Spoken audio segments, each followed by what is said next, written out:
Who is it that knows there is no ego?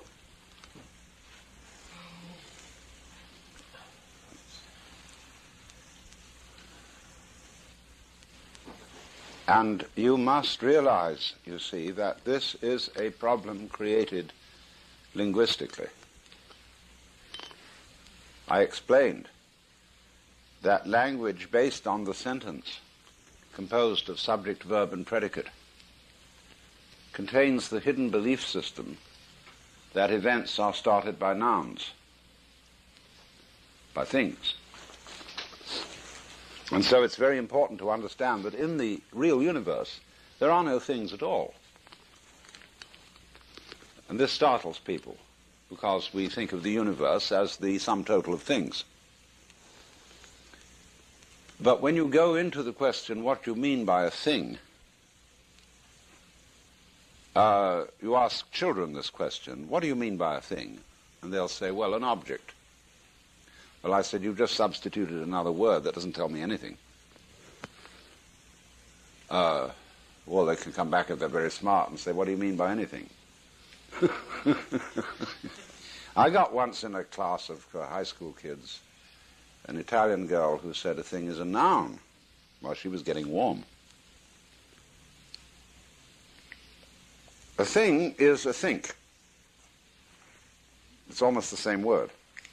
It's a unit of thought, in the same way that an inch is a unit of linear measure, or a pound a unit of weight. And so in various languages this comes out. In German you've got ding, thing, denken, to think. In Latin, res, thing, reor, to think. So when we reify, that means to thingify. And A.N. Whitehead used to talk about the fallacy of misplaced concretion. Thingifying what isn't there. But it's easy to understand this, although it's a little bit of a shock to our common sense. For purposes of description, we must break the world down into some sort of units. This is the basis of calculus. How do you measure a curve? Well, you treat it as a set of points. And in this way, measure it. Although it isn't a set of points. There is no such thing as a point. Euclid defined a point as that which has position but no magnitude. I think it's right, isn't it, that in modern mathematics one doesn't define a point at all. You just assume it's an axiom. Yeah. So when you ask how many things is a person, an individual organism, well, it depends on what point of view you're going to take in describing it. In the normal way, we describe one body as a body, and that is a thing. Physiology describes it as many organs. Physics describes it as many molecules or atoms or electrons, mesons, protons, what have you. And sociology will look upon you as only a part thing, because the sociologist likes to have his unit, a group, a society. And so it goes. It depends.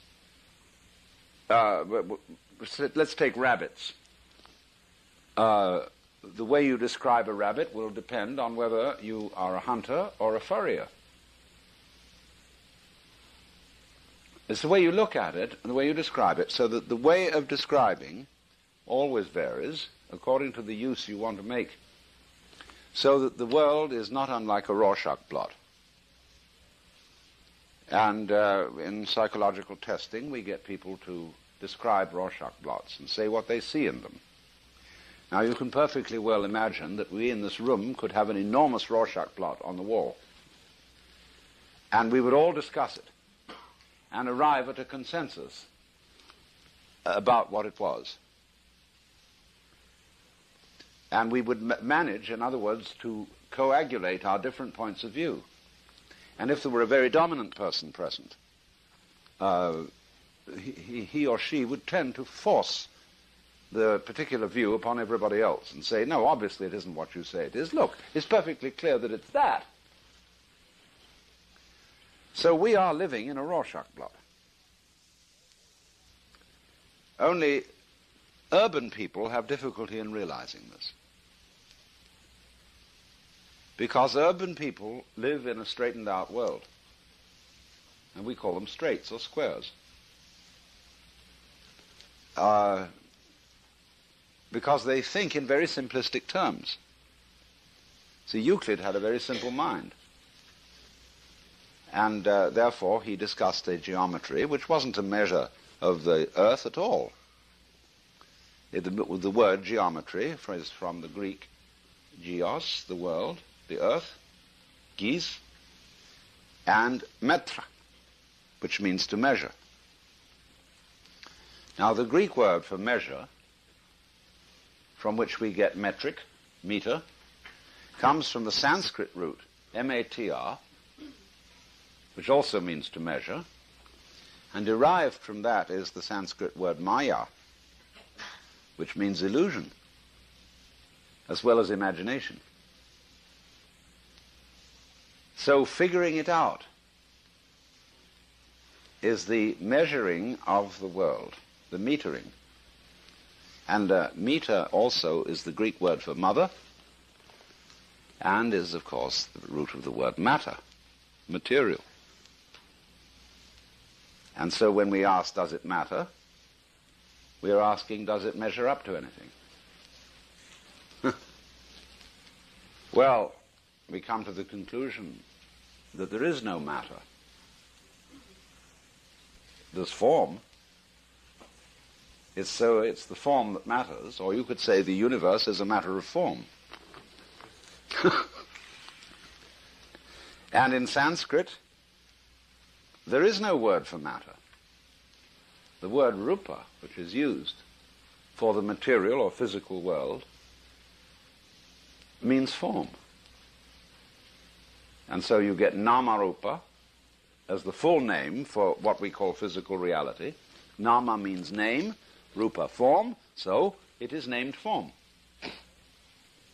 And so Lao Tzu, writing the Tao Te Ching, says, the nameless, or the no name, is the basis of heaven and earth. But the named is the mother of 10,000 things. So, in the sense then of this, you can understand the saying, in the beginning was the Word. All things were made by him, and without him was not anything made that was made. Because you don't get things until you start naming. Because then you point out on the universal Rorschach blot, this wiggle. What do you mean, this wiggle? Where does one wiggle begin and the other end? Well, this is a matter of arbitrary definition. Where does your head end and your neck begin? Here, here, here, here, here. Well, where is it? We know vaguely. But you can't be precise about it, because you can look at the head and the neck as continuous. You start here and say, well, it's all one thing up from here to here, see? Or you can start here and say, no, it's all one thing from here to here, etc. Because it's all arbitrary. And the value of it is that by description and by conventional decisions as to where to draw the line, we can communicate in language. And this is socially valuable. But we must not be deluded by what we're doing. Because if we do truly believe that the world is a lot of separate things, we believe that we can take them apart and have this without that. And so when you apply this, say, to medicine, and you get a medical specialist who knows all about the heart and nothing about the lungs, he starts interfering with the human body as if it were an automobile with replaceable parts. He says, well, we'll take this out. Just have to do a little mechanical work, get a wrench and a screwdriver and so on, only the surgical equivalents, and we'll take this out. So there's a tumor, and we take it out. All right, if he's not terribly careful, a metastatic consequence follows, that some of the cancerous cells will go into the bloodstream through the cutting, and the cancer will spread all over the body. Or if you start fiddling around with people's glands and give them certain medicines to stimulate this gland or to cool its operation in some way, you upset a balance which runs through the whole physical system. Exactly the same thing happens when you use DDT on mosquitoes. Well, it kills the birds. And the birds were eating the mosquitoes anyway. And so were the spiders. And you kill the spiders along with the mosquitoes, or the fleas. And we find, in other words, that the natural universe is a very intricate system of balances, which cannot really be split. Now, let's take the bees and the flowers. In a world of no bees, there's no flowers. In a world of no flowers, no bees. Because bees and flowers are aspects of the same organism or organization. They go together. So I invent the word goes with to indicate organic relationships. And we as human beings, obviously, we go with an enormous cosmos of geological, botanical, and zoological events. And we are entirely dependent on them, and we cannot treat them as really and truly separate species. The bees are as much a part of us as they are part of the flowers, because we need vegetables, and we can't have those without bees or other insects. So what we've got is a universe that all hangs together, and where each so-called part of it implies all the other parts. Let's take what we call holography. This is a method of visual reproduction that employs laser beams. Now, you can cut a small piece out of a photographic negative, just a tiny little square. And by holographic method, you can reconstruct from that little piece the rest of the negative. It will be pretty clear in the middle place where you've taken out the tiny square, and then vaguer towards the edges. But it's all implied in that little square. Now, of course, a photographic negative is a crystal. It's a structure of crystals. And the way the crystals are formed in that tiny piece depends on its original environment on the whole negative. See that? You, the way you are, depends on or goes with your cultural, social, and biophysical environment. So there is really and truly no way of separating out independent things. And this is difficult for people to understand because of our method of motion. A plant is understandable as something growing out of the earth because it's rooted. But human beings wander about on legs. We don't seem so stuck to things as plants do. And therefore we have delusions of separation. But what about the seed that comes from the plant? It's fascinating how plants have different methods of seeding themselves. They have little helicopters They have burrs that stick in the fur of animals. They have fruit which is tempting to birds and other creatures to eat. And they swallow the seeds and take them somewhere else and excrete them in manure, all ready to go. They have wonderful little fuzzy things of cotton fibers, where there's a seed in the middle, which float through the air for miles and miles. There is also an extremely ingenious plant that has pods. And when the pods are ripe, they suddenly break. The pod twists itself, each side of it, into a spiral. And the seeds are thrown way out. We used to have one in our garden in England next to a wooden fence. And every time it went crack, all these seeds would rattle on the fence. Tremendous energy they were sent out with. And look at the whole process of pollination and how extraordinary that is, showing and arguing a very high order of intelligence in vegetables. So when we say of somebody, she's a vegetable, terminal cancer, that's, alas, only become a vegetable. This is a misuse of the word vegetable. Vegetable up for purposes of discussion. And we spend so much time in discussion that we form the false impression that the world is broken up in the way that language breaks it up, and it isn't. Now, I may know that theoretically, as a scientist, as a biologist, or whatever be my approach, but I don't necessarily feel it. An ecologist, a person who devotes a whole life study to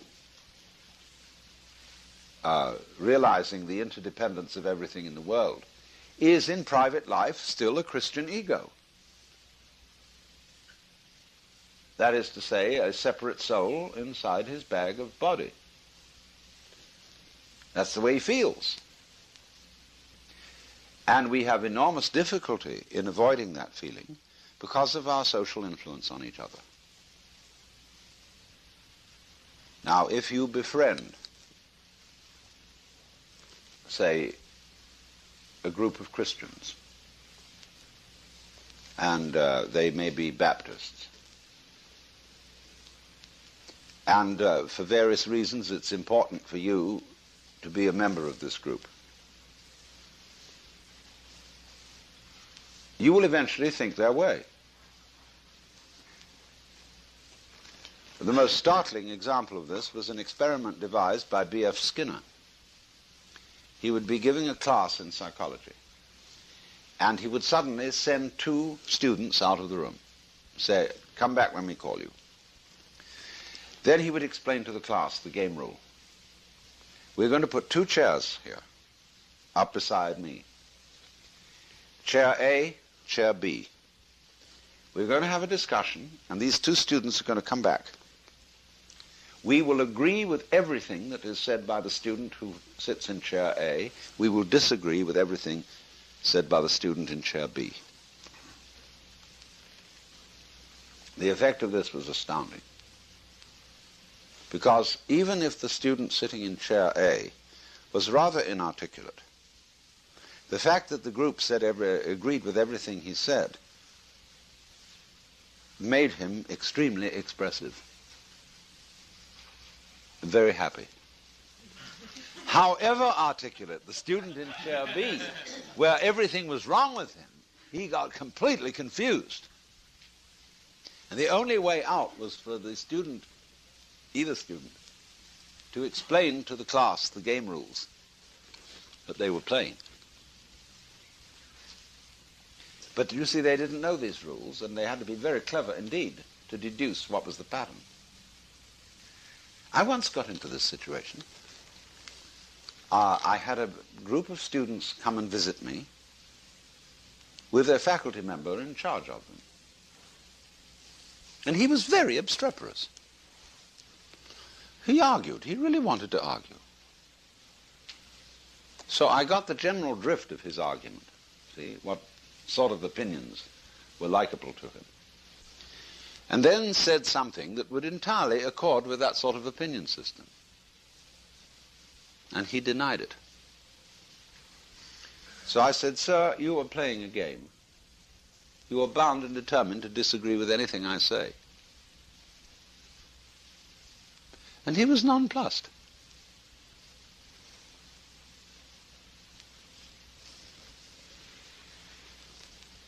So, you see, we are under this tremendous social pressure because talking with each other is our principal means of communication. And so more and more it hypnotizes us. When you hypnotize a person, you do it chiefly by talking.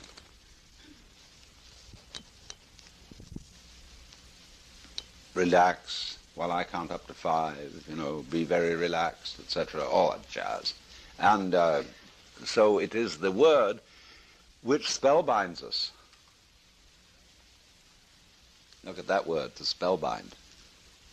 A victim of spelling.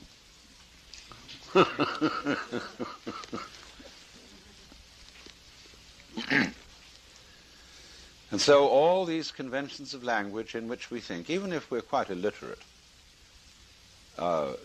people think in words just as much as literate people. In other words, an ordinary ignoramus is just as much, if not more, under the spell of words than an intellectual. Children, as soon as they're taught language, become absolutely clobbered by it and resent tremendously being called something. So if I say Johnny's a sissy, he called me a sissy. And children are absolute victims of the calendar. They want to know when it's going to happen. How soon is Christmas? How soon is my birthday? They want time to go in jerks from one festival to another because they are so poisoned by adult conceptions.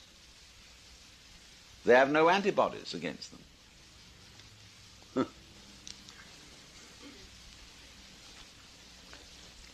So likewise, the Japanese have no antibodies against Western culture.